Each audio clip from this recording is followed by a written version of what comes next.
जाणीव नेणीव भगवंती नाही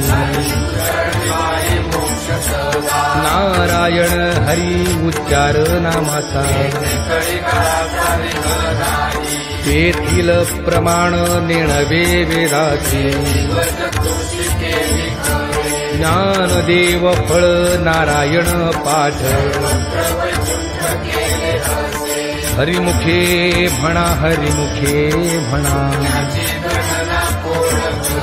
जाणीव नेणीव भगवंती नाही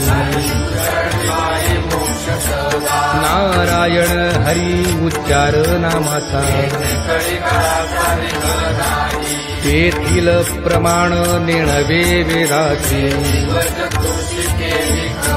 ज्ञानदेव फळ नारायण पाठ हरिमुखे म्हणा हरिमुखे म्हणा